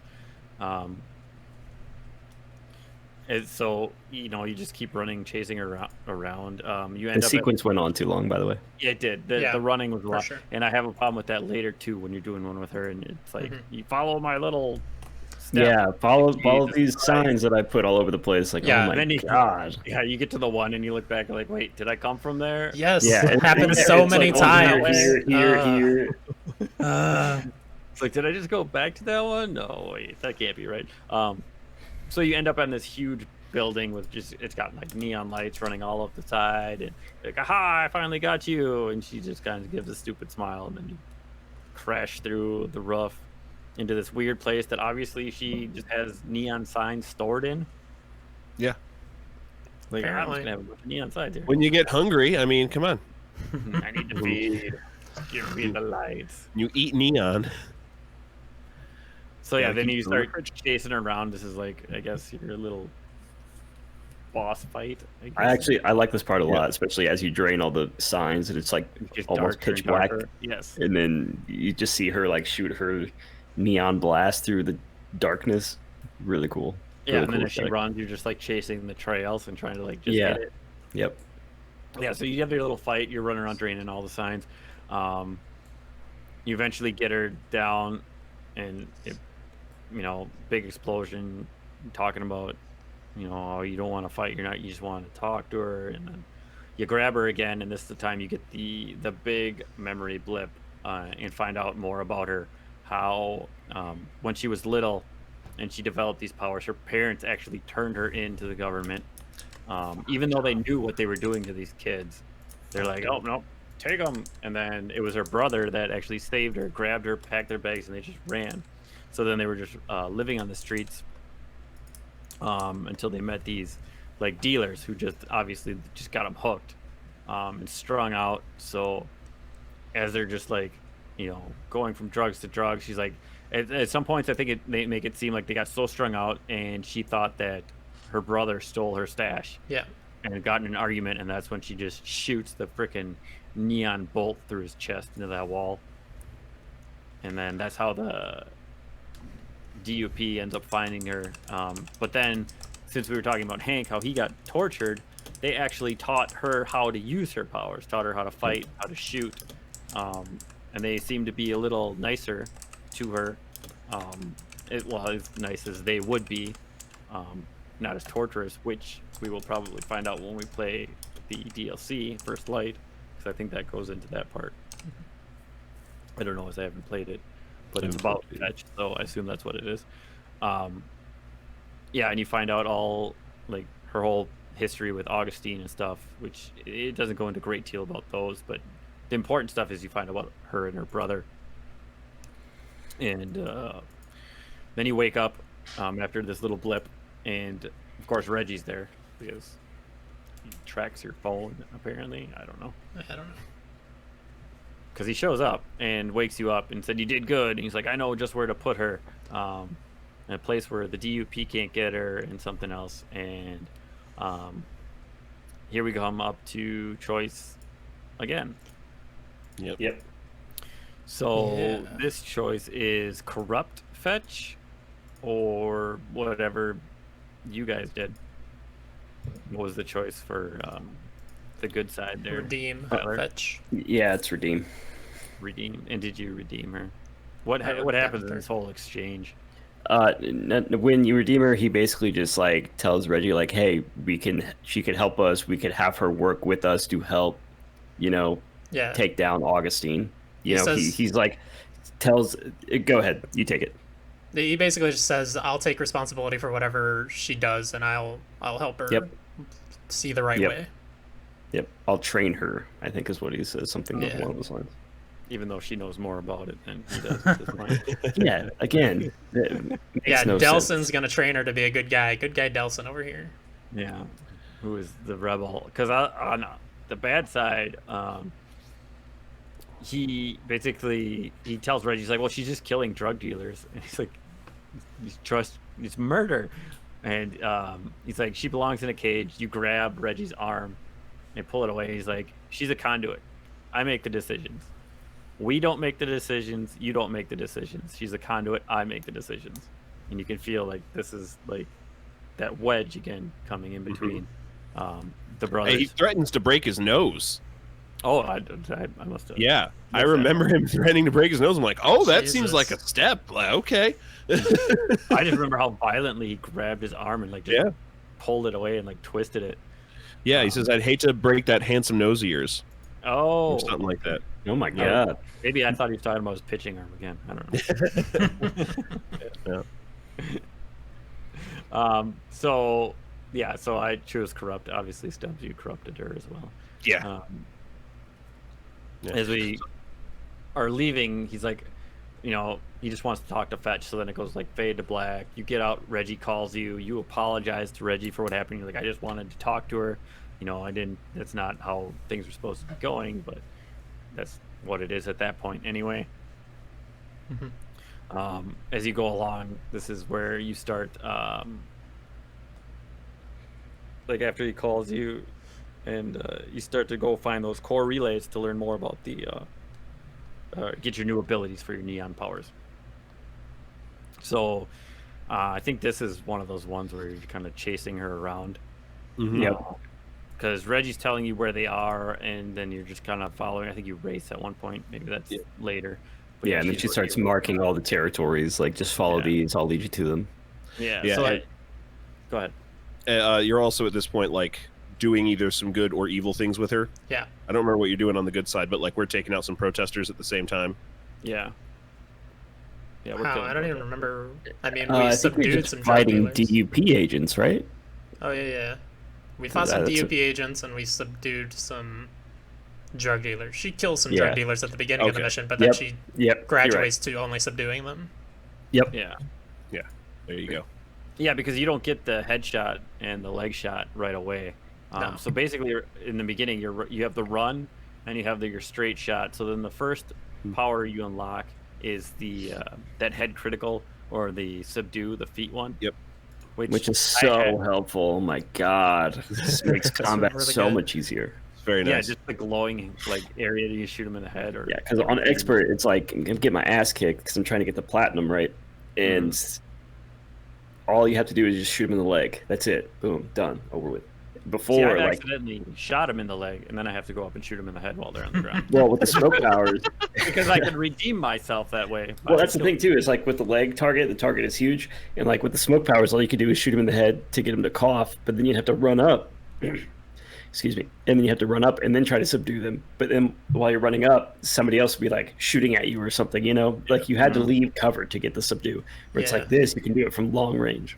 Yeah, helps there's out so much. there's like a really late good power up. I think I just unlocked access to it where smoke you can headshot them and most of them will automatically go down. But I don't know why they put it like you have to be level 4 Paragon. I think. Yeah. Yeah, I haven't switched back to smoke from neon, except for that one accidental time on the stream where I sucked up the smoke and changed back. That's why I don't want to use this. No, I go back and forth. So how many shards did you guys have by the time you were like getting the core relays for the neon? I didn't have that many. I did most of my grabbing shards after the story. I had remember you everything saying- upgraded all the way that I could. I know that. I remember Ryan saying he had an ungodly amount of shards, like 30 something. Well, I had done literally everything on the map before I kept doing missions. So before Okay. I unlocked the neon, I had every single shard in the first half of the island. So by the time I unlocked neon, I'm like, oh, I can buy everything because I had 52 shards sitting in my pocket. Good Lord. Yeah, that's basically where I was at. I mean, I didn't have every shard, but I had enough to fully upgrade everything all the way. Yeah, same, and have left over. Yeah, I definitely didn't have any left over, but I was also picking them up as missions were going on. Like I would see like one fly past or whatever, I'd just stop real quick and grab it. Yeah. So then the next power you get is that stasis grenade, and that's where you find the drug dealers. I think when she's fighting those, that's when you get the grenade, and you can whip the grenade and pop them in the air and then make them explode. Or that's what I do. Oh yeah, so I didn't realize at first that you didn't really have to aim for their leg or whatever. And once you hit them with that grenade, you just shoot them and it instantly subdues, or in your case, apparently instantly explodes them. Yeah, It's a lot more fun when they explode. in the disintegrate. It's pretty good. But no, you're right. I'm sorry. And then after that, the next power you get is the phosphor beam, which is your like R1 instead of the missile, which I don't like as much as the missile. I like the missile more, but Yeah, I definitely like the missile more. but I do like the radiant sweep. Oh yeah, a lot more. Yeah, it's so cool. So when you get this one, I remember there being like a large. I think this like goes right into the next mission, but when you start that one off after getting this radiant sweep, when we begin fight intolerance, Ryan and I, you start off with just this huge group of protesters and dupe agents, and I just jump down there and do the radiant sweep and annihilate like 30 people. And Yeah. it's awesome because they all It's just so pop good. in the air. They're just exploding in light. It's like the 4th of July. And we don't have to see that dumb smirk. Nope, you don't.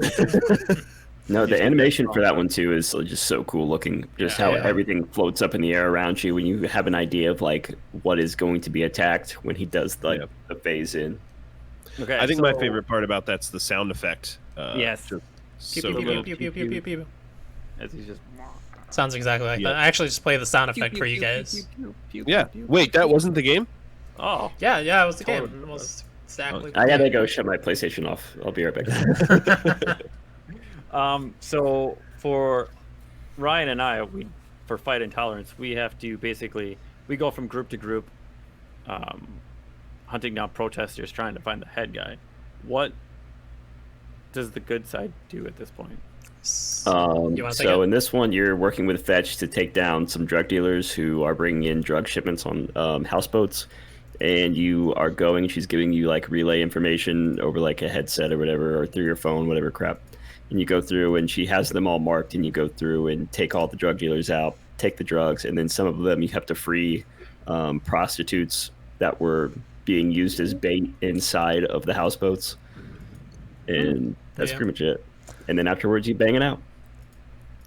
Yeah, this was also this was a mission where I don't know if any of this happens in your guys' mission, but he was like very. I don't know if it's misogynistic, but he was saying No, like he was, for sure. girls. Okay, yes, but misogynistic is probably the right word because like she's late to meet you on the rooftop, and he says, "Hey, why are you late?" And she said, "Oh, I'm doing girl stuff." And he's like, "Ew, what kind of girl stuff?" Which is just stupid. Yeah, And then- the dialogue between the two during this mission was really annoying. It was grating, yeah. And then like Panda brought up earlier, he's like, "Oh, this is why I don't work with girls." Yeah, So it's, okay, but Yeah, but then so- she does get him back later, and she's like, "Well, this is why I don't work with guys." And it's yeah, like, at least she yeah. returned fire there. Yeah, because for Ryan and I, just going to the protesters, I think this is when she's racing you. She's like, "Oh, see you at the next one." She's like, "Ah, I beat you," Yep. even though I beat that bitch. Jesus. Disappeared off of the map. Like I had the infinite run at this point, and so I was making a beeline straight for it. And she's like, I can see her hopping around next to me, and all of a sudden she's just gone, like disappears. And she was behind me, and then I show up on the rooftop, and her little purple arrow just pops up on top. It's like, "Oh, I beat you." What? You cheated because you're part of the game. So I think you can do 3 of those. And then when you do, like, she leaves before you finish each one of those. And I think you make a comment about that. Or are you actually going to stick around for this one?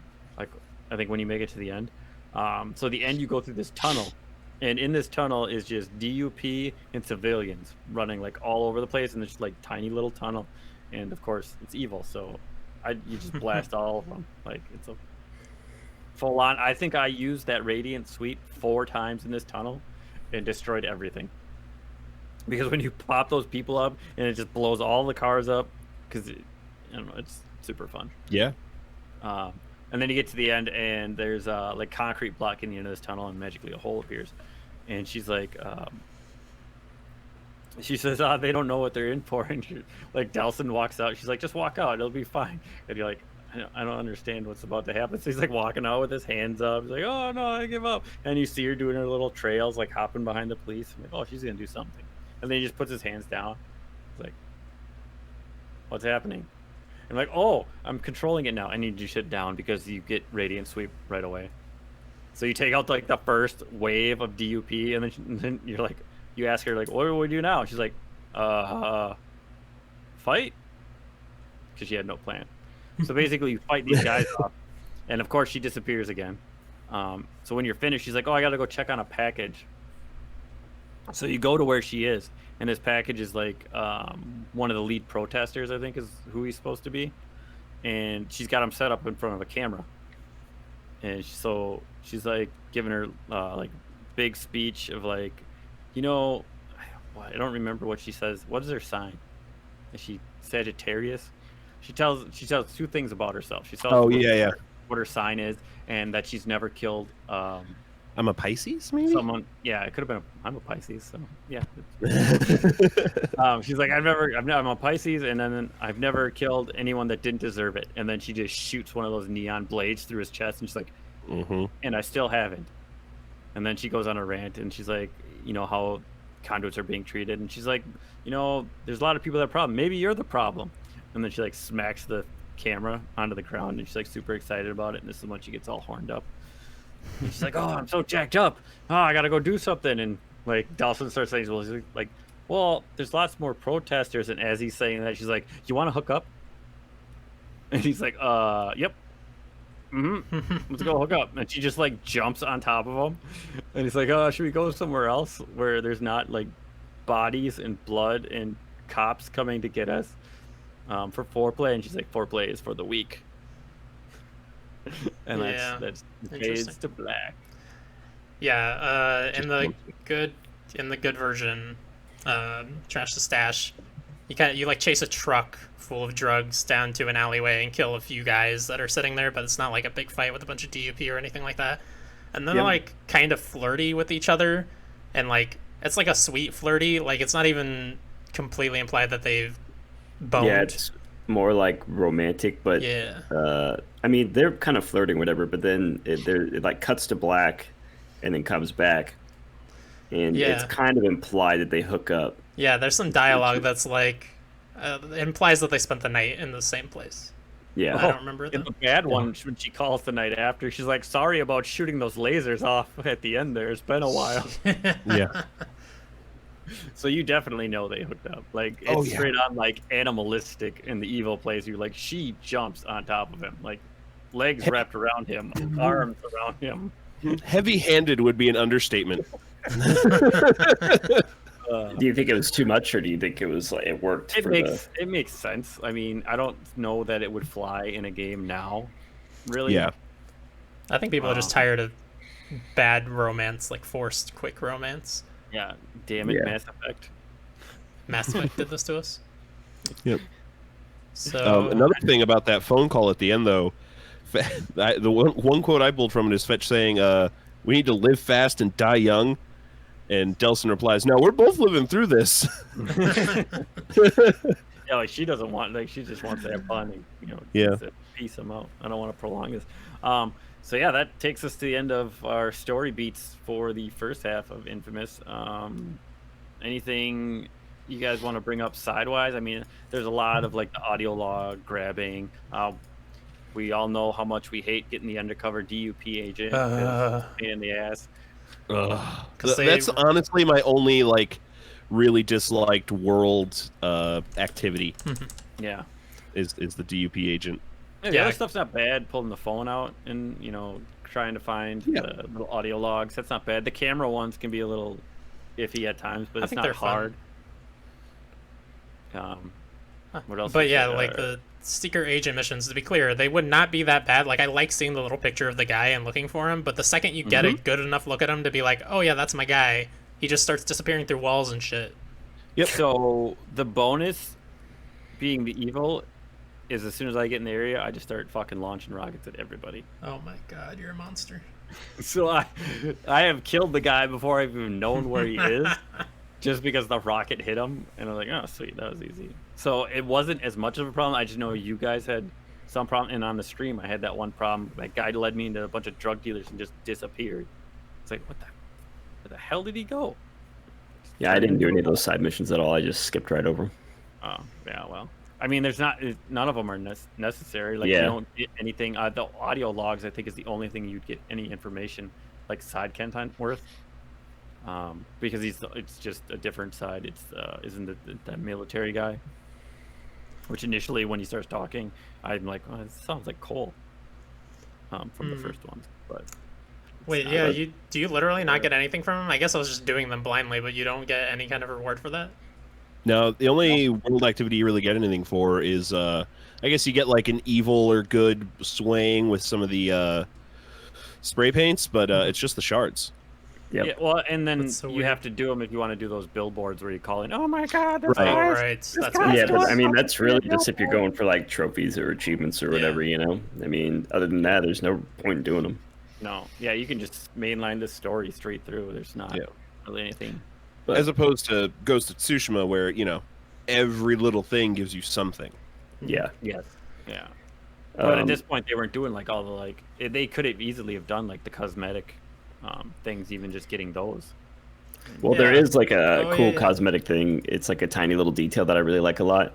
Depending on what karma level you have, whether like you're good karma or bad karma, whatever stage that is, the emblem on the back of your jacket changes to correlate with whatever side of the bird is moving forward. Right, So like yeah.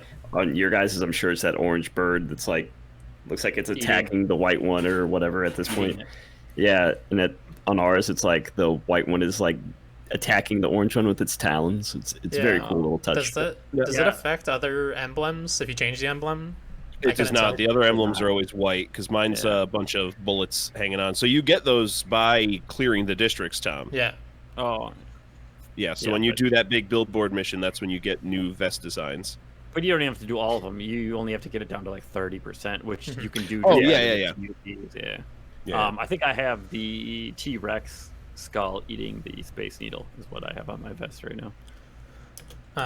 Speaking of those like district clear things, one of the rewards you get is the fast travel points, and I was having a hell of a time trying to figure out how those work, but it turns out you have to go to a fast travel point to travel to another fast travel point, which is just such an I haven't used old ass them yet. thing. It's like Yeah, you may as well it not sounds have like fast a waste travel. of time too, especially when the Yeah. traversal is so smooth throughout you the may as world. well. It's- Especially once you get the infinite neon run, you may as well just run where Yeah. you're going. Unless you're on the opposite like maps, I guess fast travel might be useful once we cross the bridge here. Plus, you got to run through the streets to kill all those innocent people. Did you guys try using that fast travel, though? Nope. I used it once. I used it once. It's actually pretty fast. Yeah. Yeah. I've never used it, so I don't know. Another small detail that I really like too is going back to your karma level and what you choose. It also changes the color of your abilities. So like the neon color will be like a bright blue or a purplish color if you're being good, and like I'm sure your guys' it's like red. I just haven't looked at I'm most I didn't know wanted now. I think is what I think that's karma level 4. So how Yeah, many it's are there? it's 5? supposed to change depending on what like skill you use. So like the smoke power, for instance, I know from previous playthroughs, whenever you have more of an evil playthrough, it'll be more of like a reddish tint to your smoke. And then Okay. as you play like on the good side, it's like almost like an orangish gold color. Yeah, I know it was a big thing in the first two, Yeah. with the color changing. Yeah, And, like, it's the really skin it's tone. really noticeable with the neon and another power that you get later on. Yeah. Another little thing I have is I love that the DUP name themselves Dupe. Just the worst name they could possibly make for themselves. Super Yeah. duper. Remember? No, it's a dupe. You're a dupe. I did make that joke. That was a bad joke. You were supposed to workshop that for the podcast. I forgot I made that joke. It was so bad, I just erased it from my memory completely. Yeah, and then so we got what Sly Cooper. There's some chalk drawings of him in some of the playgrounds. I don't know if you saw those. I didn't just know. noticed they have his name on some banks. It's like Cooper and Sons or something. Cooper and something Banks. It just has like the Sly Cooper face. Yeah. Yeah. I have a few more little notes. Does anybody else have any little notes they want to get off their chest? No. I hate Reggie. I think he sucks. Yeah, So you hate left the Nintendo, brothers, bastard. basically. Yeah, I think his animation is super weird. It He is. just, That's what I was saying. Like, his I like facial how they animation did. is just really waxy looking, and I like how they did Betty, but like a lot of the other ones, it's just like yeah, kind of dead. I don't know. Yeah, so I have there was a weird thing where it was like 3 or 4 hours after I'd gotten the ability to shoot missiles. I was just shooting missiles, and Delson was suddenly like, "I can shoot missiles from my hands." Yeah, I was like, Yeah, he's just yeah. done that a They'll lot. just yell it. It's like, Yeah. oh yeah, like what? Yeah. And then when you go in water, he doesn't like die or anything. He just kind of sits there, and you have to push a button to take him back to Yeah, shore. he it just- doesn't swim. He just floats. He's just Yeah. like- He just treads.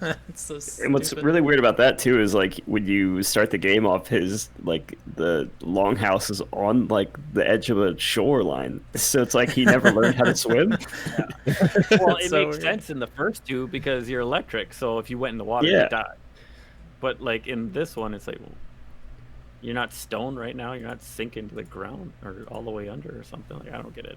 It's Yeah, weird. it's very dumb. It's obvious. I mean, obviously they just didn't program swimming, but they could have come up with a dumb lore reason like everybody else does, you know. Yeah. And then the last thing I want to talk about is did you guys do the paper trail missions? Nope. I did everything. Which ones are the paper trails? There's like a paper bunny conduit that you're chasing around. It's like free DLC, I think. Maybe you had to download it as free DLC. I don't know. Oh, yeah. I Yeah, didn't didn't do that. I think I've done it previously, but I haven't done it this playthrough. Yeah, it was this weird like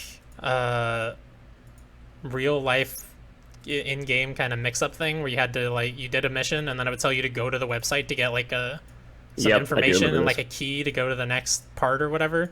Yep. And they in 2018 they changed it to where you don't need to go to the website or anything. You can do it all in game, but it just doesn't make any sense. You don't know why you're doing anything. You're just running through the missions, and then it's like, oh, okay, you can do the next mission. You don't know why anything's happening, but go ahead. That's Yep. great. Love Yeah. it. 10 out of 10. Yeah, because I remember when that was released, there was a big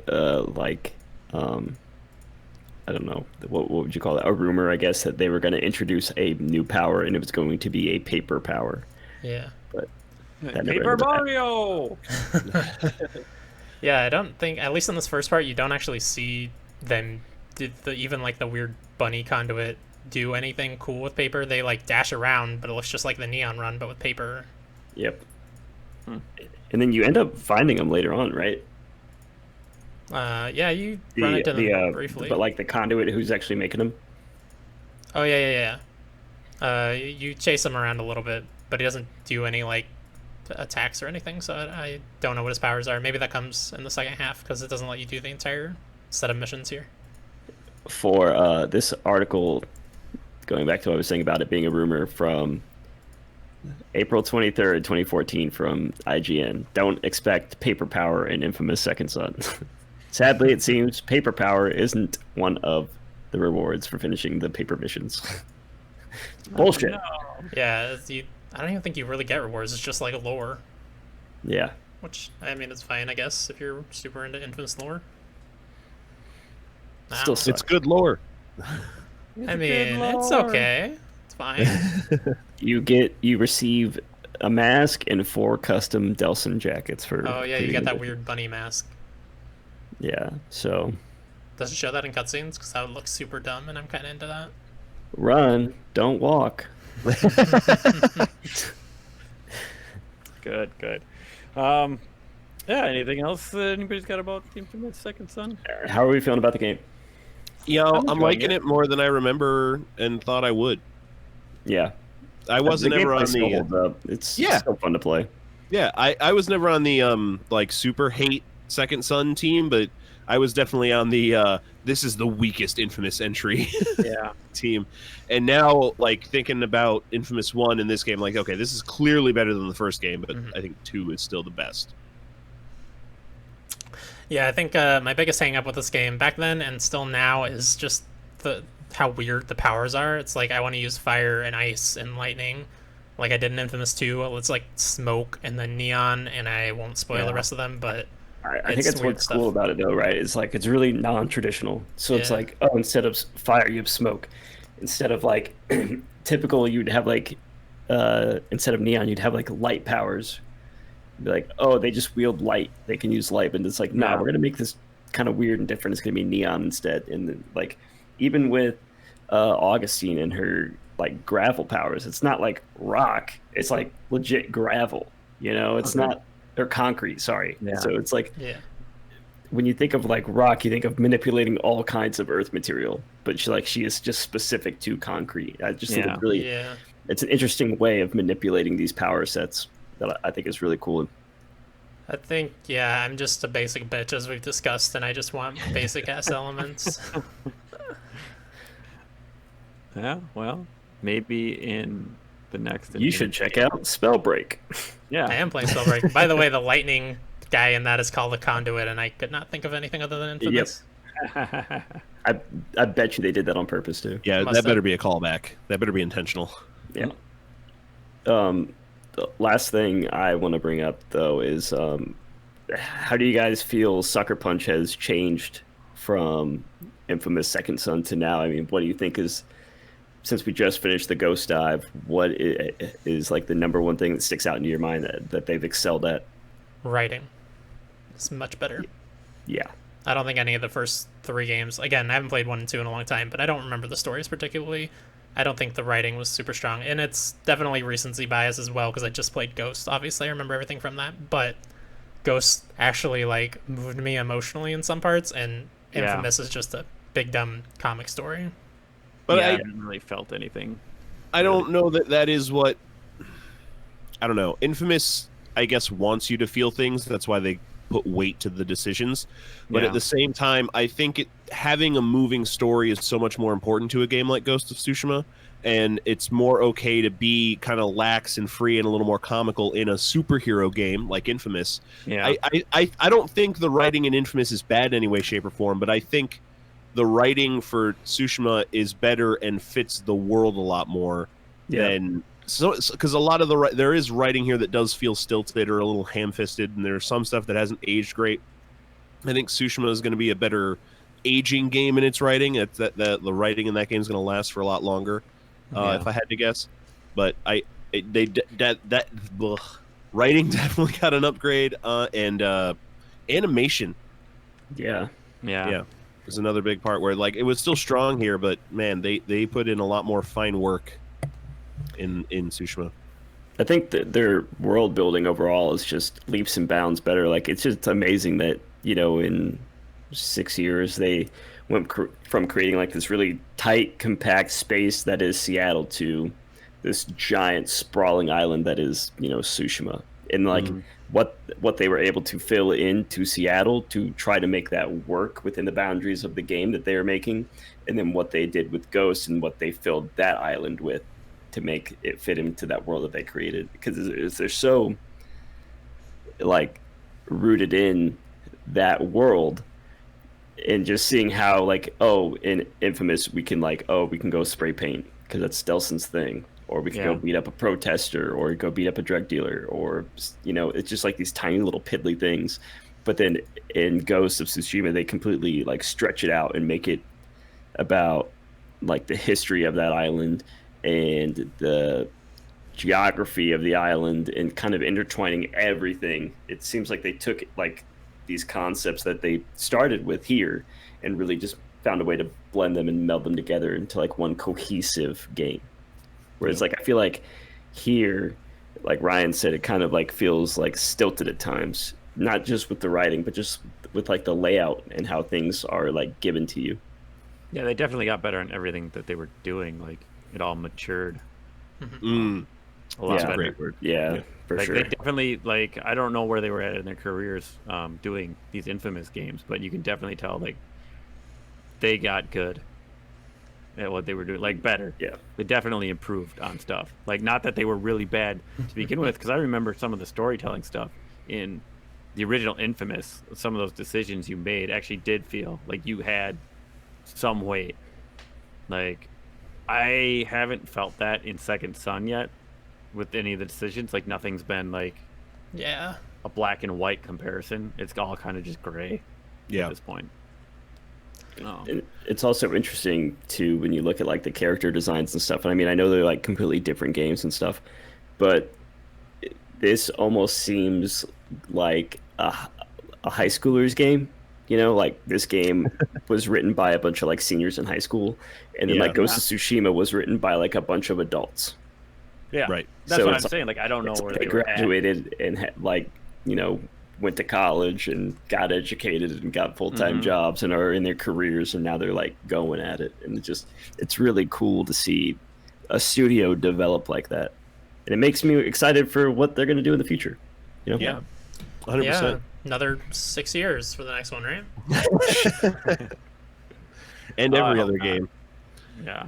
Panda, you bring up a point. Like the now that you mentioned it, I really like the dichotomy between how most of the side things in this game don't mean squat, but every little side thing in Tsushima matters.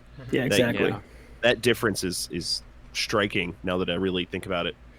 Yeah, I mean, because we brought it up earlier, it's like the only thing that matters is getting the shards so you can upgrade your powers. Like everything else, like you're not getting any side content from it. But with Ghost, they found a way to literally integrate it into every aspect of that culture, of that story that they were making. It's just the geography of that island. It's just really crazy how they were able to do that.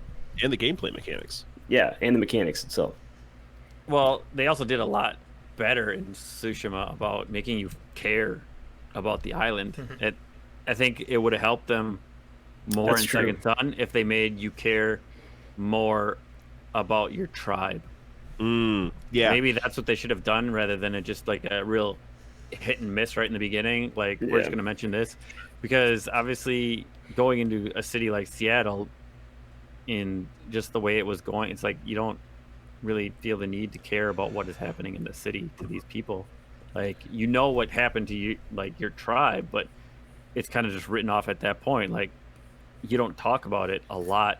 Occasionally it'll become like mentioned, but I think if they would have pulled the fact of your tribe being more detrimental through this story, it may have hit a little harder. But they don't bring anything. You don't bring anything with you from that. Yeah, and they don't really bring them back up either, which is weird. Like once you leave, that's it. Yeah, and, you understand people abandoned you, but there were still other people that didn't. Like, Betty called you like twice. Yeah, and you cut her off both times, and that's like, man, I'm busy. I'm climbing a freaking space needle right now. Yeah, a little busy. Yeah, or I'm climbing a busted bridge. Yeah, so it's like if instead of it being your brother, maybe if it was like some other people or your brother and a couple other people from your tribe with you that were standing by you, and like stuff was happening to them, like you all moved in more of a group into Seattle rather than just you, or maybe the people from the bus that just magically disappear. Yeah, but that's a good point. Oh, go ahead, Chris. We've been Oh, going. I think it just comes down to being in a foreign place that you have no connection to. Because even like in Marvel Spider-Man, they make you care about that city, even though it's like a big city with millions of people. At least they made me care about it. Yeah. Just because that's Spider-Man city and he cares about it. You know, Delson doesn't give a shit about Seattle. He doesn't live there. He doesn't know these people. Yeah. No, I mean, they do that in Spider-Man by, like, if you just walk on the street, Spider-Man's, like, giving the finger guns and high-fiving and selfieing people. Like, yeah, they make that city feel welcoming to you. Yeah, I think they could have done other things to, like, draw you in more for the story in this. Yeah. That they definitely wasted a couple, like, chances, but Yeah. it is what it is for a game. I mean, it's fun to play. Yeah. Yeah. Oh, the gameplay's still great. It's still holding up. Yeah, gameplay mechanics hold up. It's just you can definitely see the areas they have improved, which I think is cool. Yeah, for sure. So, Tom, you're the only one who hasn't finished the game before. What's your prediction for the second half of the game here? Well, you're probably going to end up, obviously, you get at least one, well, you have to get at least 2 more powers. So you get the digital, and you're obviously going to get the concrete one from Augustine. Somehow there's going to be a wedge that is implanted, or depending on what side you go, probably. I'm assuming Reggie's dying. Like, I'm pretty sure that's going to happen. Otherwise, nothing's really. I mean, who cares? Like, maybe he'll get the power and save these people, but like I said, there's nothing. It doesn't feel like there's any weight behind the decisions of moving forward. Like, I honestly don't know if I care if he gets the power and saves them, or if I'm just killing my way through the city at this point. Story-wise, I mean, I don't know. So we'll see how you did next time. That we'll be playing the rest of the game and recording on, I believe it's October 1st, as October 2nd is the Friday that it should be released on. September 24th. September 24th. What? Okay. Yep. I just pulled the calendar up. Yeah. Okay. Oh yeah, 24th. I went too many weeks. Yes. So 24th. Like they said, not what I said, because I don't know what I'm talking. If you are listening to this and you want to join in our discussion, throw some comments out, anything, you can email us at spelunkerspodcast@gmail.com. Otherwise, every Sunday we stream at 11 a.m. Central, twitch.tv/spelunkers. You can also find us on YouTube if you just search Spelunkers once we get some content out there, which should be shortly. And thanks again to everybody that is listening, people that have played along. Thanks to Nubby, Hugo, and Flaming Queso for the sweet content that they did for us. That is super awesome. You guys got anything else? Sing us out, Ryan. Sing us a song. Happy birthday.